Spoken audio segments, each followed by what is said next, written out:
día. Muchas gracias. Feliz Esa era día la del otra actor efeméride. Daniel Campomenosi, porque claro, acá está en el rol de conductor, pero él es un gran actor, Daniel Campomenosi, lo tenemos en nuestro programa y hoy es el Día del Actor. Exactamente, el Día Internacional del Actor, y tiene que ver con este señor. Acá lo estoy comprometiendo al director, que no le conté que iba a hacer esto, pero tiene que ver con el gran, acá lo vemos acá, el gran Lon Chaney, que fallecía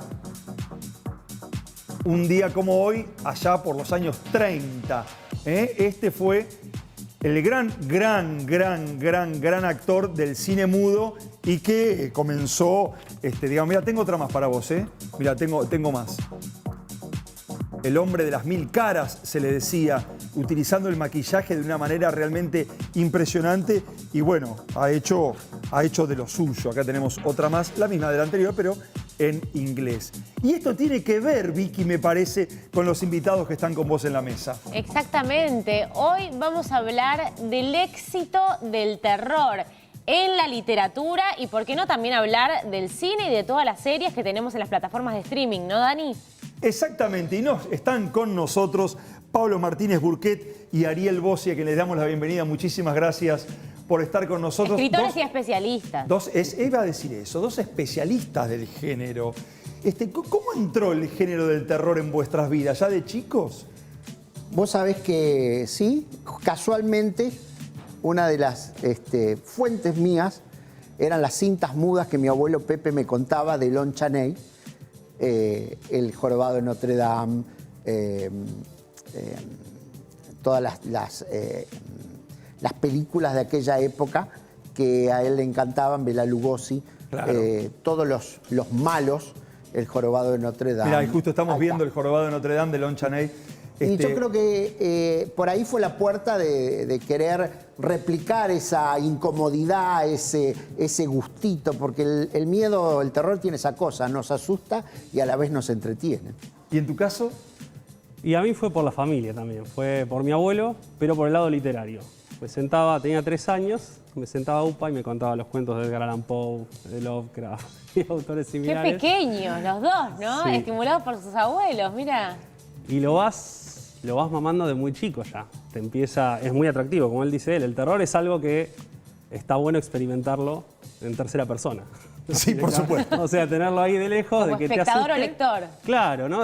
Dentro de un campo seguro. Por supuesto, después llegué al cine, yo en plena década de los 80. Por suerte mis padres no me censuraron nada, entonces nada, ya 6 años, 7 años podía ver todo lo que quería y... ¿Cuáles son esas películas que te marcaron, que si vos pensás en esa época, esas películas que te enamoraron? La profecía, la primera. La profecía, la primera fue la escena puntual del vidrio deslizándose y que le corta la cabeza, la tengo acá. Y House, que hay una escena con una vecina cuando se levanta atrás de una mesa, surge un monstruo. Y ese monstruo me dejó pesadillas por décadas. ¿Y en tu caso, Pablo? Películas, yo creo que hay 3 películas que me marcaron. Una, sin duda, fue El Exorcista. Sí. La otra es El bebé de Rosemary. De hecho, hablábamos antes de entrar a cámara que esos 3 libros, el bebé de Rosemary, de Ira Levin, el otro de Thomas Tryon y El Exorcista de William Peter Blatty, cambiaron el concepto de terror, que es lo que venimos hablando, porque hasta ese momento el terror era una cosa de película clase B, de Exacto. revistitas de papel baratieri. Entonces, a partir de allí, el terror se vuelve popular en el sentido que masivo y abre la puerta para que el señor Stephen King, el amigo de Ariel, nos venga a visitar y a pulsar todas las cuerdas de nuestros miedos. Recordemos que Ariel Bossi es dueño de una librería dedicada a Stephen King. Apa la papa. ¿Cuándo lo descubriste? Claro. ¿Y cómo fue que eso fue creciendo hasta llegar a esta instancia, no? Lo descubrí primero a través del cine sin saber quién era. Lo primero que vi, década de los 80, los VHS, ir al videoclub delante de la sección de terror y te volvías loco. Y me acuerdo que la primera que alquilaron fue Los Niños del Maíz. Arrancamos muy mal, pero bueno. Pero ahí fue donde ya, che, me gusta esto, es terror cercano. Es terror no es algo que está ambientado en la Londres victoriana como Drácula, ¿no? Es algo que, típico pueblo occidental, muy atractivo. Después, en términos de literatura, a través de mi madre. Ella, en una cena familiar, yo tenía 13 años, contó la sinopsis del libro que estaba leyendo, que era Maleficio. Y yo dije, cuando terminás, dámelo que lo leo. Lo leí, me gustó, pero no me volvió loco.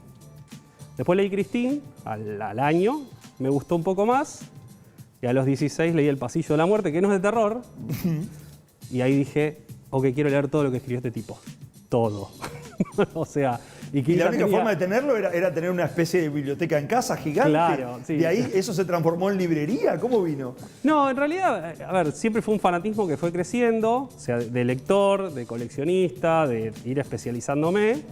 Y en un momento me di cuenta que no era el único que buscaba libros de Stephen King. Eso te iba a preguntar, ¿hay muchos en nuestro país? Claro, hay un público que yo me sigo, la librería tengo con 2 amigos y nos seguimos sorprendiendo día a día de que se suma cada vez más gente. Decís, che, hay mucho público realmente. Una vez que lees la obra, ¿puedes identificar cuáles son las características de la escritura de Stephen King que a vos te atrapan? Es popular y es cercano. King no es un escritor pretencioso. King no busca que el lector esté rompiéndose los sesos para decir qué quiso decir. Por eso también tiene tanta llegada. Es y por accesible. Exacto, y por eso también es tan criticado en medios más, en ambientes más literatos. O sea, se lo ha criticado, bueno, lo hablábamos con él justo ahí. ¿No es detrás de tan cámara. respetado quizás en lo académico? Y hoy en día más, pero Bueno, a lo toda largo- una trayectoria, claro. cual. Bueno, porque lo popular y lo académico en general... Y bueno, si no. tenés un escritor que es abogado, está lo popular y lo académico No, ahí. bueno, claro, O sea, ¿cuándo- los abogados son medios de terror, Pablo. No. ¿Cómo viene eso?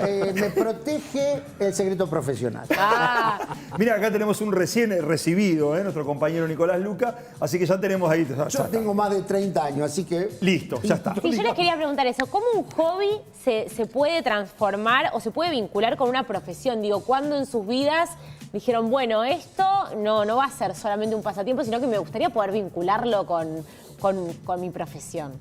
A mí me encantaría decir, yo estaba parado a la vera de la montaña. Se fue y vino dando. un rayo y me iluminó y dijo, vas a ser escritor. De película. No. La verdad que no.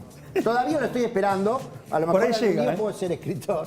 Pero yo creo que se va dando progresivamente. Vos vas incorporando primero tu deseo de emular a los que te gustan. A mí por ahí, cuando yo era más chico, porque ahora sigo siendo chico, obviamente, cuando era más chico, leí los clásicos como Edgar Allan Poe, Lovecraft, por nombrar a los super recontra clásicos, y más o menos a los 16 años leí El hombre del azulejo, El hombrecito del azulejo, de Manucho Mujica Lainez, y ahí me di cuenta que podía ser que ya los malos o los monstruos no se llamaran, qué sé yo, Sir Archibald Bradley o la duquesa de Lowbridge, para hacer chistes con Lelutier. Eran que tenían nombres y apellido acá, y después descubrí a Bioy Casares, y lo primero que hice cuando me vine a vivir a Buenos Aires, quise conocer el blasón, quise conocer el zoológico, los lugares que él retrataba en sus cuentos. Borges, la casita inveterada de la calle Garay de la Lef, el bar de Zunino y Zungri. Es decir, había una literatura que por ahí era un poco más compleja, pero sí que refería a lo cotidiano. Y con ese extrañamiento de lo cotidiano propio de cada uno, yo dije, yo quiero hacer esto. ¿Hay momentos de la historia donde se empezó a valorar más que en otros momentos el género? Sí, definitivamente. Históricamente es un género menospreciado. O sea, siempre quedó justamente reducido más a lo popular. Y en los últimos años, sobre todo la última década, empezó, claro, el terror vende. Y como dice Stephen King, la mayoría de sus detractores están todos muertos ya. Entonces, la nueva generación lo ve bajo otra óptica. Claro, Bueno, porque no está- en el caso sí. nuestro, yo recuerdo, digamos, una de mis primeras experiencias fue con Narciso Ibáñez Menta, ¿no? Que era algo realmente popular. Un muy poco popular. más, Abdul, un poco más. Pero no, digo, tremendo, digamos, y era muy popular, digamos, las novelas de él se veían y tenían digo, más allá de que puede ser un género que haya sido denostado o de clase B, hoy día en todas las plataformas hay series, bueno, no sé, pienso en Walking Dead, por ejemplo, en todas las películas que se están estrenando, ayer estuvimos hablando de una, digamos, todo el tiempo se está estrenando y me parece que hay un público, quizás tiene que ver con este público más joven, que son muy adeptos al género. Sí, pero y creo que tiene que ver también, coincido plenamente con lo que decía Ariel, esta cosa de que el terror nos permite experimentar en un ámbito controlado los miedos personales de cada uno y después sentirnos más fuertes para poder salir a enfrentarlos a la realidad. Entonces, esta cosa catártica que tenía desde la antigüedad el teatro griego, vos te vinculás con esos temores que va pasando el actor, con la casa embrujada, con la cabaña del bosque, que yo no sé por qué siempre se meten ahí cuando dice Claro. Cabaña del cuervo cojo. No entres. No Billy. entré, no te Billy. metas ahí. ¿Sabes qué te va a pasar? Salí eso? de ahí, maravilla. Está bueno lo que decís porque, viste que a veces dicen, no mires esas películas porque te van a dar pesadillas. Y vos decís al contrario, como que experimentar en un espacio, digamos, en el que estás contenido. Esos miedos, después uno sale a la vida con más herramientas. Es que el miedo es adaptativo. El miedo, desde la época de las cavernas, donde el chamán, la bruja, la hechicera convocaba a la horda en torno al fuego, tenía esta cosa de cuento, pero tenía esta cosa de educación. Los preparaba para la vida, para la maravilla de los astros, para los animales bestiales, para los horrores de la guerra con los otros humanos. Bueno, todo esto es aquello ancestral que se lo da el horror individual, que se mezcla con la mutación que va haciendo a lo largo de los siglos el horror social, y entonces en una época será el gótico, después vendrá el temor a la bomba atómica, después vendrá el temor a contagiarse por la sangre y el SIDA, y entonces tendremos el revival de los vampiros. Después tenemos los zombies, que son esos otros que vienen a invadirme, que hablan feo, que están todos andrajosos y del otro lado de la verja, y no son ni más ni menos la corporización del miedo colectivo de las migraciones y de la gente que viene de afuera, estos otros a quien no entiendo y me quieren comer. Y así seguimos hasta, ojalá para mucho tiempo. Hoy pandemia. Hoy pandemia. Hoy pandemia. Claro, bueno, el auge el año pasado, cuando estalla la pandemia, de repente las películas más vistas eran las distopías. Claro. Que planteaban mundos posapocalípticos. Y decís, justo en este contexto, ¿estás viendo eso? Que estamos justo en ese. Bueno, y sí, pudimos a buscar eso. Y va a venir mucho más. Y todo lo que va a aparecer, seguramente, y los contenidos que van a hacer a partir de... Ariel, si alguien quisiera meterse en el mundo de Stephen King, ¿vos qué le recomendás? Digo, primero que vayan a tu librería, que se encuentra en la Por calle. supuesto. Que vayan al Restaurante de la Mente, que es online, tiene un showroom, todo. A ver, con King, que se preparen porque King no es un autor que tiene pocos libros, tiene más de 70 libros, con lo cual tenés una variedad de aquellas. Te saques los prejuicios, porque no es, y esto trae un poco de controversia, yo considero que King no es un escritor de terror, es un escritor que recurrió y escribió sobre terror mucho, pero no propiamente de terror. Si te gusta leer, o sea, te bancás la novela. Si no te gusta leer, arrancá por un libro de cuentos. Arrancá por El umbral de la noche, arrancá por La niebla, La expedición, El bazar de los malos sueños. Si querés novela, Misery. Yo creo que Misery es la mejor novela de Stephen King para arrancar. Porque no es fantasiosa, es relativamente corta, porque Stephen King también tiene esos libros que son unos tochos así de 1500 páginas. Es relativamente corta, 2 personajes nada más, tiene un ritmo endiablado. La adaptación que se hizo para el cine de Misery realmente es fabulosa. Es fabulosa porque es lo que vos decís, 2 personajes que mantienen en vilo todo el tiempo a ese escritor y a esa mujer que lo tiene encerrado, y vos decís, ay, quiero salir de acá. Impresionante. ¿Sabés que, Ariel, como dijiste que eras fan en los 80 de todas las películas, qué te pasó con el fenómeno Stranger Things, donde niños nacidos en el siglo XXI comenzaron a vincularse de alguna manera, obviamente con una adaptación, pero con esas características o algunas características de los años 80? Me gustó, no fue una cosa que me volviera loco, creo que la expectativa me jugó en contra, como nos juega un montón de veces que uno te hablan, che, no, tenés que ver esto, prepárate para esto. Pero sobre todo que vos conocés mucho ese universo, Sí. o sea, por las temáticas de los libros y te había visto todas las películas, claro. No, lo disfruté mucho, me parece que para el público que fue orientado, porque aparte fue orientado para un público más infantil, más juvenil, no infantil, perdón. Estuvo muy bien hecha y me parece que yo siempre celebro de que vengan proyectos y que vengan adaptaciones y que vengan películas, series o lo que sea así. Prefiero toda la vida que haya esas cosas y uno pueda separar y criticar diciendo esto me gusta, esto no, a que no tengamos nada y cuando llega una, sé que por ahí sea mediocre, sea la única que haya y uno diga, bueno, pero al menos tengo esto. Me quedo toda la vida con eso. Lo que decían de la revalorización de alguna manera del terror, ¿lo consideran a nivel internacional y también se replica en Argentina a nivel local? ¿Ustedes identifican eso? Sí, sin duda que sí. Yo creo que la tradición argentina de lo que era en su momento el fantástico rioplatense, esa mixtura del terror y de la fantasía y de la ciencia ficción oscura con la realidad cotidiana, se fue haciendo carne en, bueno, por supuesto, Borges, Bioy, Cortázar, y a partir de ahí fue permeando en un estilo de componer y siguiendo esta revival o porque al terror siempre lo están matando y siempre vuelve porque el miedo es constante, el miedo como persona no muere nunca. No, claro. Es la emoción más antigua, decía Lovecraft, y el miedo a lo desconocido, la más antigua de las emociones antiguas. Entonces vos tenés acá un cúmulo de jóvenes escritores de terror y algunos no tan jóvenes, porque eso que les dije hace un rato que era joven, me parece que... La cámara no miente, es implacable. No, pero además los escritores somos embusteros profesionales. Sí.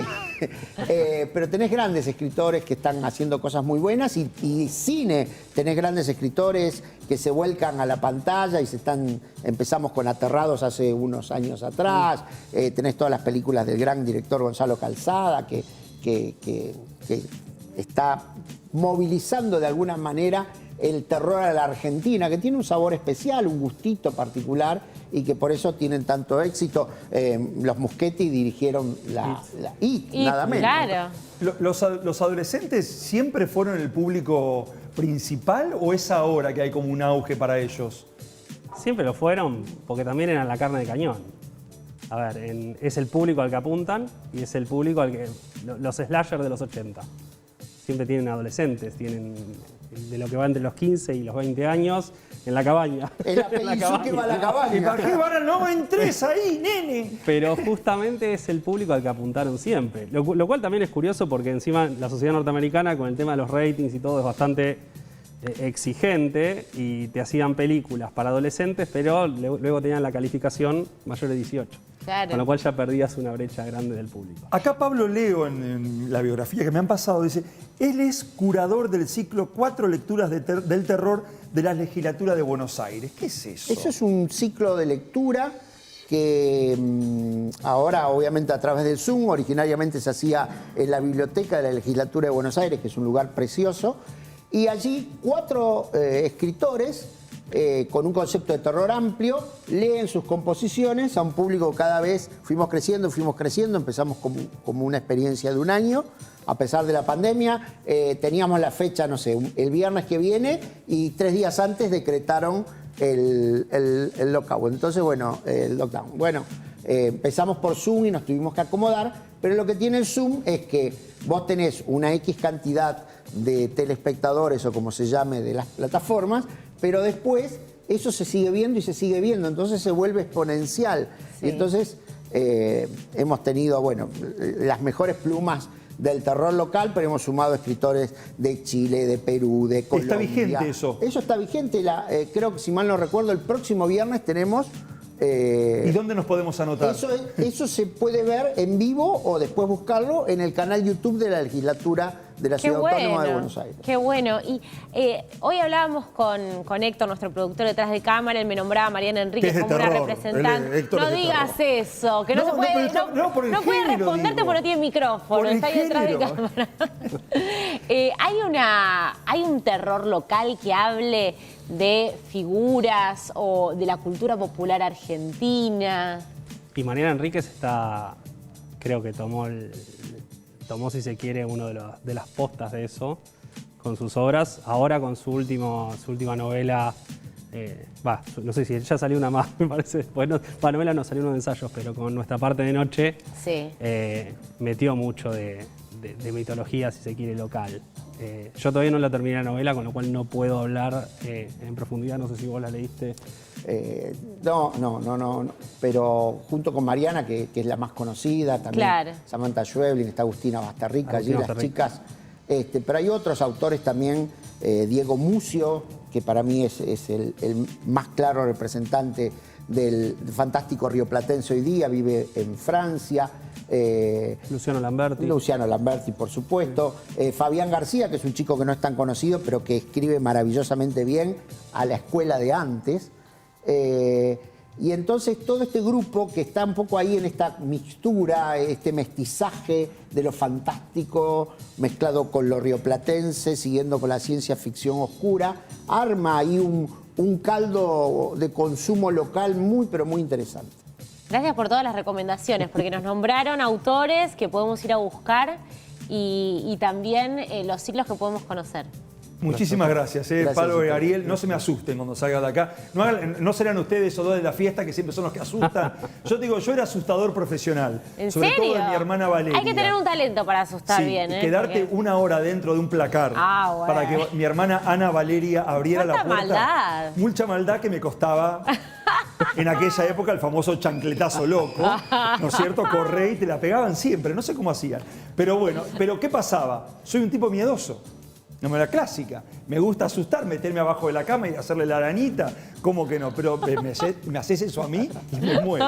Pero tiene que ver con esto del miedo que hablábamos hace un ratito. Muchísimas gracias, muchachos. Muchas gracias por Pero antes de venir, despedirlo, vamos a pasar por el móvil, porque allí también hay alguien de terror.